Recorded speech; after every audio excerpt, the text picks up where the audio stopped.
Halo semuanya, kami dari kelompok 9. Sebelumnya perkenalkan anggota kelompok kami. Yang pertama, saya sendiri yaitu Devi Kusya sebagai ketua. Yang kedua ada Maria Pramita Larasati Devi sebagai anggota. Yang ketiga ada Maria Atmi Jaya Bedalena sebagai anggota. Yang keempat ada Devi Aldiani sebagai anggota. Dalam tugas statistik kali ini, kami akan membahas mengenai bagaimana statistik, manipulasinya, dan cara statiskulasinya, dan sebagainya. Untuk lebih jelasnya, akan kita bahas di slide berikutnya.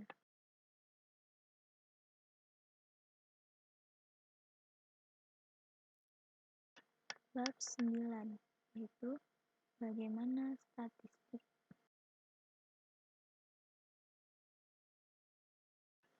Manipulasi statistik adalah tindakan menipu data statistik.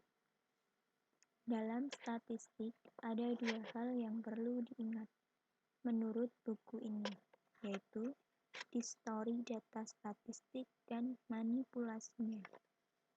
Keduanya tidak selalu berakhir. Salah satu kesalahan penyajian data adalah saat menyajikannya dalam bentuk peta. Data yang benar dari ahli statistik telah diubah seperti dilebih-lebihkan atau dimiringkan, dan sebagainya.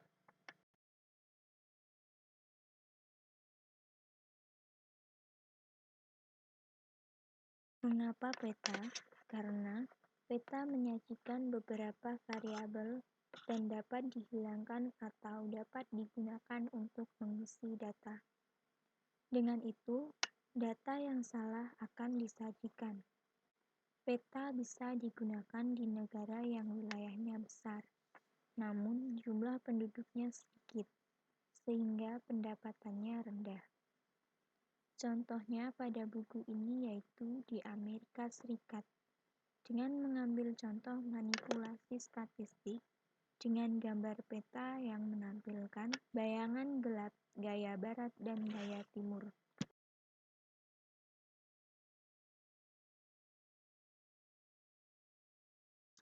Manipulasi statistik menggunakan rata-rata jenis yang disebut mean.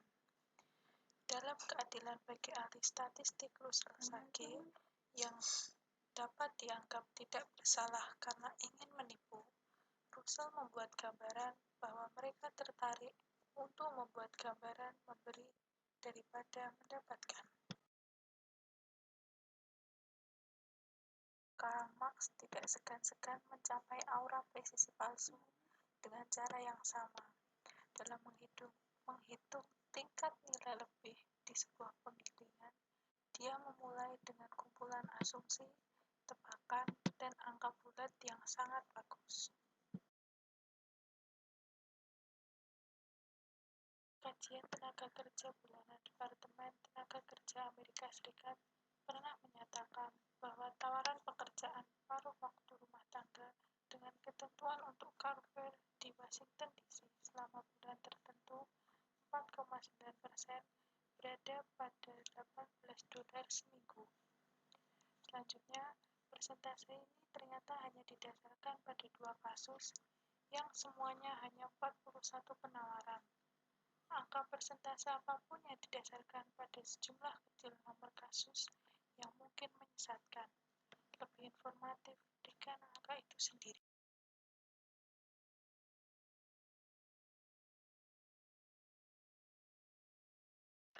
Dalam judul History of the Standard Oil Company, Ida M. Tarbell melangkah lebih jauh, mengatakan bahwa pemotongan harga berkisar antara 14–220%. Itu akan membutuhkan penjual yang membayar pembeli dalam jumlah besar untuk mengangkut barang berminyak itu.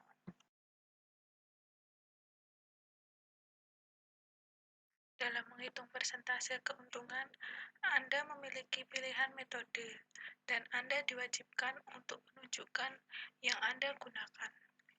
Jika dihitung dari segi biaya, laba ini akan mencapai 2.185%. atas harga jual 9,6%.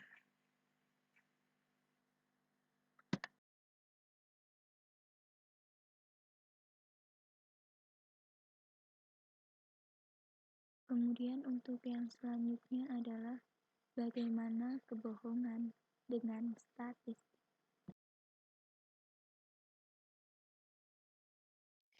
Waktu itu juga pernah melaporkan bahwa selama 1 tahun surat udara hilang karena kebakaran sebanyak 4.883 pounds. Ceritanya mengatakan bahwa pesawat telah membawa 7.715.741 pound surat selama tahun ini. Sebuah perusahaan asuransi yang mendapatkan masalah. Kerugiannya sebesar 0,063% atau 100 kali lebih besar dari yang dilaporkan oleh surat kabar. Ilusi dari basis yang bergeser inilah yang menyebabkan sulitnya menambah diskon.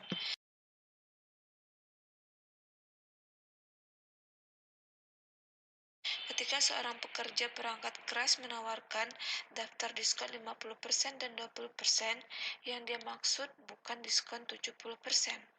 Pemotongannya 60% karena 20% digambar pada alas kiri yang lebih kecil setelah lepas landas 50%. Banyak kikuk dan tipu muslihat datang dari menambah bersama-sama hal yang tidak bertambah tetapi hanya tampaknya. Anak-anak dari generasi ke generasi telah menggunakan bentuk perangkat ini untuk membuktikan bahwa mereka tidak bersekolah.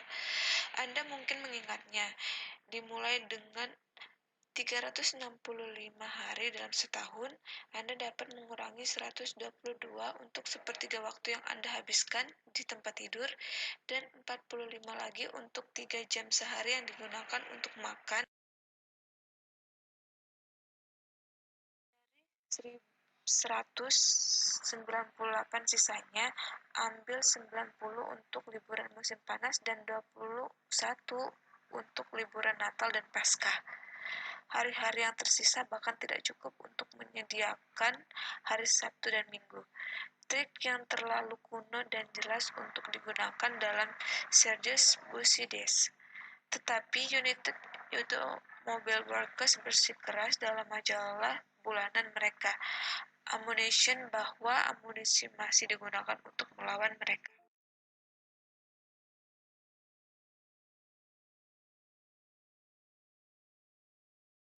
Setiap kali ada pemogokan, Kamar Dagang mengiklankan bahwa pemogokan itu menelan biaya jutaan dolar sehari.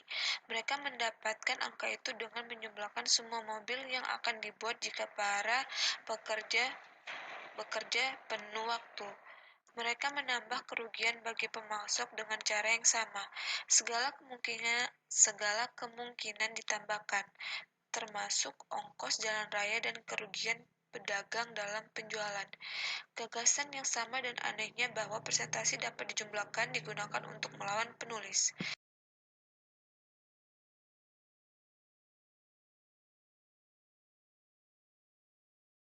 Lihat betapa meyakinkannya yang satu ini dari The New York Times Book Review. Kesenjangan antara kenaikan harga buku dan anjlok pengarang tampaknya disebabkan oleh biaya produksi dan material yang jauh lebih tinggi. Biaya pabrik dan manufaktur saja telah meningkat sebanyak 10 hingga 12% selama dekade terakhir. Material meningkat 6 hingga 9%. Biaya penjualan dan periklanan telah meningkat hingga 10%.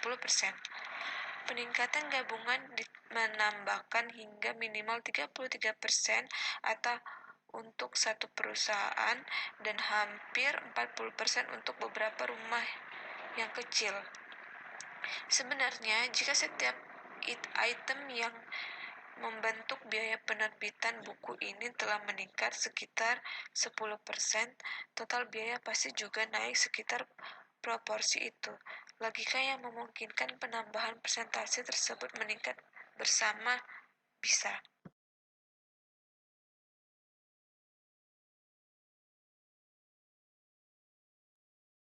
Jika yang memungkinkan penambahan persentase tersebut meningkat bersama bisa menyebabkan semua jenis perkelahian. Beli 20 barang hari ini dan temukan bahwa masing-masing telah naik 5% selama tahun lalu. Itu bertambah menjadi 100% dan biaya hidup menjadi 2 kali lipat.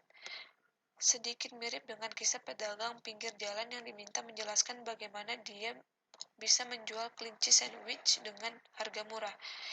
Katanya aku harus memasukkan daging kuda, tapi aku mencampurkan 50-50. 51 kuda, 1 kelinci. Sebuah publikasi Serikat Pekerja menggunakan kartun untuk menolak variasi lain dari penjumlahan yang tidak beralasan. Itu menunjukkan bahwa menambahkan 1 jam reguler pada $1,50 menjadi 1 jam lembur pada $2,25 menjadi 1 jam 2 kali lipat pada $3 untuk upah per jam rata-rata $2,25. Akan sulit untuk menemukan contoh rata-rata dengan makna yang lebih sedikit. Bidang sumber lain untuk dibodohi terletak pada perpaduan antara poin, persentase, dan persentase.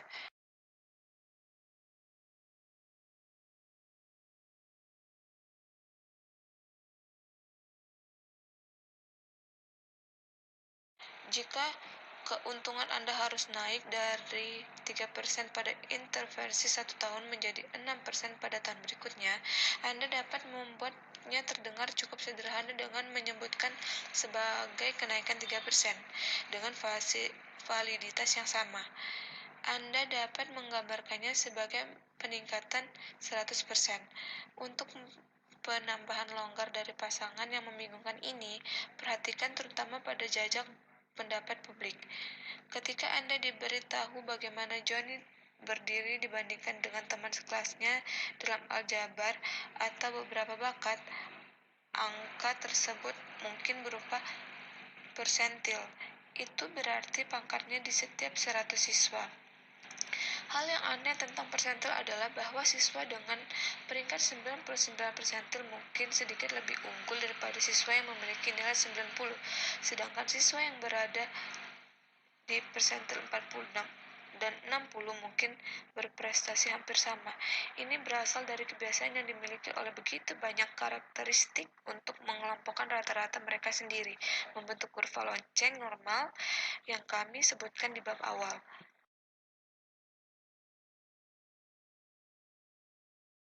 Dengan industri baja telah menunjukkan beberapa bisnis di mana perusahaan baja dan serikat pekerja telah memanjakan diri untuk menunjukkan betapa bagusnya bisnis pada tahun 1948.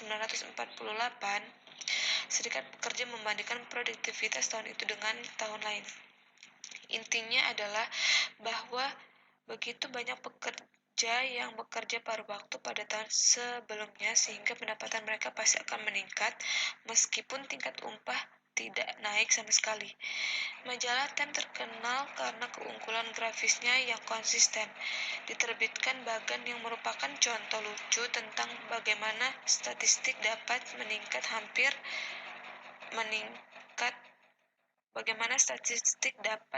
menarik hampir semua hal yang mungkin diinginkan. Dihadapkan pada pilihan metode yang sama-sama valid, yang satu mendukung sudut pandang manajemen dan yang lainnya menyukai tenaga kerja. Waktu hanya menggunakan keduanya. Bagan itu benar-benar dua bagan yang satu ditumpangkan di atas yang lain. Mereka menggunakan data yang sama. Salah satunya menunjukkan upah dan keuntungan dalam miliaran dolar. Jelas bahwa keduanya meningkat dengan jumlah yang kurang lebih sama.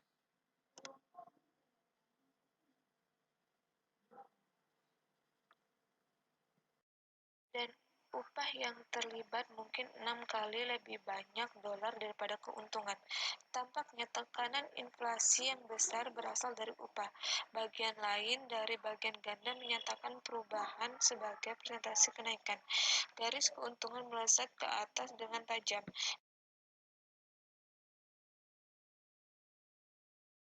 Dapat disimpulkan, pada prinsipnya bertanggung jawab atas inflasi.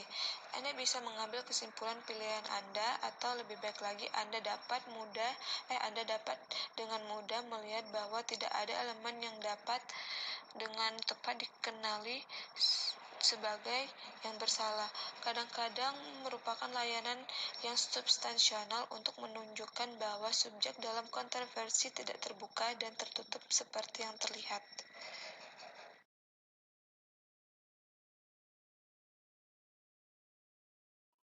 Nomor indeks adalah hal penting bagi jutaan orang sekarang karena tingkat upah sering dikaitkan dengan nomor indeks. Untuk mengambil contoh yang paling sederhana, katakanlah susu berharga 20 sen per liter tahun lalu dan roti adalah nikel per roti. Tahun ini susu turun menjadi 1 sen dan roti menjadi 1 sen. Pertimbangkan tahun lalu sebagai periode dasar, membuat harga dikalikan 100%. Sejak harga susu turun menjadi setengah atau 50%, dan harga roti menjadi 2 kali lipat atau 200%, dan harga rata-rata dari 200 adalah 125.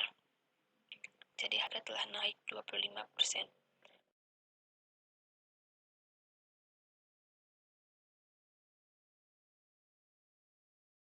Coba lagi, jadikan tahun ini sebagai periode dasar. Susu dulu harganya 200% seperti sekarang, dan roti dijual dengan harga 50%. Rata-rata 125%. Dulu harga 25% lebih tinggi daripada sekarang. Untuk memastikan bahwa tingkat biaya tidak berubah sama sekali, kita cukup beralih ke rata-rata geometris dan menggunakan salah satu periode sebagai basis. Untuk mendapatkan rata-rata geometris dari 3 angka, Anda mengalihkannya dan mendapatkan akar pangkat 3. Untuk 4 item, akar 4, dan untuk 2, akar kuadrat. Contoh, ambil tahun-tahun terakhir sebagai dasar dan sebut harganya lesal 100. Sebenarnya Anda mengalihkan 100% untuk setiap item bersama-sama dan mengambil akarnya yaitu 100.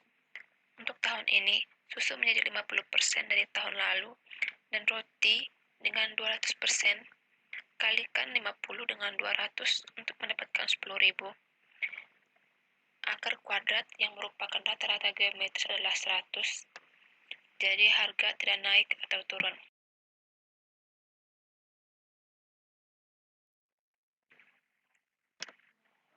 Faktanya adalah bahwa, terlepas dari basis matematisnya, statistik adalah seni sekaligus sains. Banyak manipulasi bahkan distorsi dimungkinkan dalam batas-batas kesopanan. Seringkali ahli statistik harus memilih di antara metode proses subjektif dan menemukan salah satu yang akan ia gunakan untuk mewakili fakta.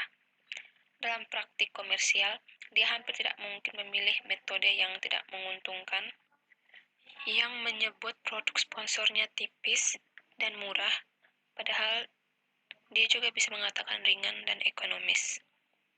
Bahkan, orang dalam pekerjaan akademis mungkin memiliki bias untuk mendukung poin untuk dibuktikan, atau dalam arti mempunyai motif tersembunyi. Argumen ini memberikan materi statistik tentang fakta dan angka-angka dalam surat kabar dan buku-buku, majalah dan iklan sebagai tinjauan kedua yang tajam sebelum menerima salah satu dari argumen di atas. Kadang-kadang pandangan dua arah bisa mempertajam fokus, tapi secara random menolak metode statistik membuat tanpa makna. Nampak seperti menolak untuk membaca sebab penulis-penulis kadang-kadang menggunakan kata-kata untuk menyembunyikan fakta-fakta dan hubungan-hubungan daripada mengungkapkan fakta.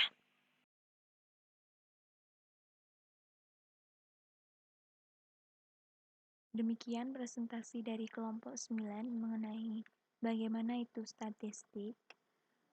Atas perhatiannya, kami ucapkan terima kasih.